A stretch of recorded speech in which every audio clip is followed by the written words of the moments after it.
The year was 1817. Tennessee was a new state, full of wild land. John Bell and his family lived on a big farm in Adams, near the Red River. They worked hard, they went to church. Life was peaceful, nobody expected trouble. The Bells had good neighbors. They helped each other with farm work. They shared meals and told stories. One family was the Powells. Their daughter, Betsy, was beautiful and kind.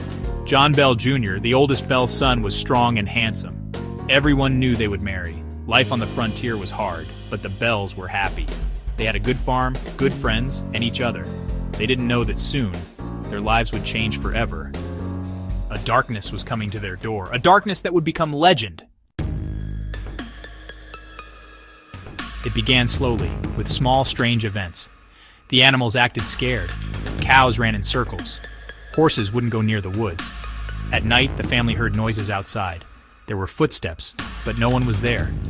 John Bell found his dog dead in the yard, its neck twisted strangely. Inside the house, things moved on their own. Doors slammed shut. Objects flew across rooms. The children were afraid to be alone. They said they saw a shadowy figure watching them. John Bell dismissed it as an animal, or maybe thieves. He was a practical man, not a man for ghost stories. But the events grew stranger and more frequent. One night, the family awoke to find their bed shaking violently. Another time, they heard whispering voices, but couldn't understand the words. John Bell began to suspect that something was very wrong on his farm, something he couldn't explain. The entity made itself known. It started speaking. At first, it was a low growl, just loud enough to hear. Then, it became clearer, a voice like an old woman's, raspy and cruel. It called itself Kate. "I am a spirit," the voice cackled. "I am the witch of the Bell family, and I will have my revenge." The family was terrified. They had heard stories of witches and spirits, but never believed them. Now they had no choice. The witch was real, and she was living in their house. Kate, as the witch called herself, knew things about the family, secrets they had never shared. She told them about their past, their fears, their sins. She mocked them, threatened them, and promised them pain. The Bell family was trapped, living in terror of a vengeful spirit. The witch, Kate, seemed to have particular hatred for John Bell Sr. and his daughter, Betsy. John was the head of the household, a strong man who refused to be afraid. Kate targeted his pride, calling him names, making fun of his beliefs, and threatening to ruin him. But it was Betsy who suffered the most. Kate tormented her mercilessly. She pulled her hair, pinched her skin, and left scratches on her arms. She whispered horrible things in her ear, things that made Betsy cry herself to sleep. Kate seemed determined to break Betsy's spirit. The witch's attacks on Betsy were relentless. Sometimes Betsy would be thrown from her bed in the middle of the night. Other times, she would wake up to find herself tied to the bedpost, unable to move or call for help. The constant fear and torment took a toll on Betsy, leaving her weak and terrified.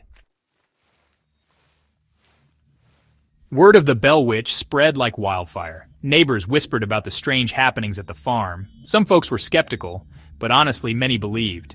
They had heard the stories of witches and hauntings from their own families, you know. People came from miles around to see the witch for themselves. Some even claimed to have seen Kate, a shadowy figure flitting through the woods. Others heard her voice, cackling and threatening. The Bell family farm became infamous, a place of fear and mystery. One visitor was particularly notable, Andrew Jackson, the famous general and future president. The story goes that Jackson came to the farm, skeptical but curious. He brought along his men and a wagon load of silver. Kate, the witch, stopped the wagon dead in its tracks, refusing to let them pass. Jackson, it is said, left the farm a believer.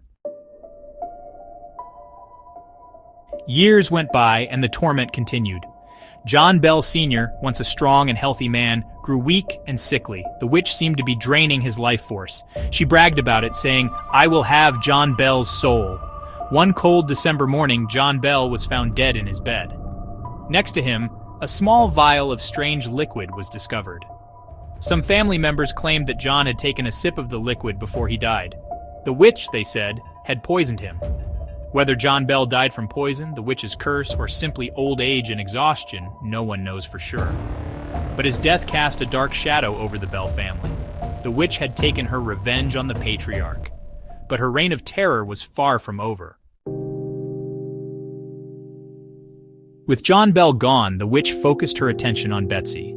She taunted Betsy relentlessly about her father's death, blaming her for not protecting him. She also interfered with Betsy's personal life, driving away her suitor, Joshua Gardner. Betsy and Joshua were deeply in love, and everyone expected them to marry. But the witch had other plans. She whispered lies to Joshua, turned his friends against him, and even physically attacked him. Finally, unable to bear the constant torment, Joshua broke off the engagement.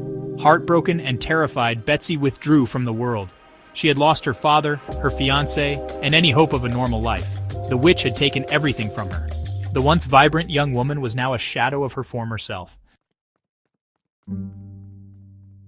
What really happened at the Bell farm? Was it a real witch, a vengeful spirit? Or was there another explanation? Over the years, people have offered many theories, each more intriguing than the last. Some believe that Kate was a poltergeist, a manifestation of psychic energy often associated with a living person, perhaps Betsy herself.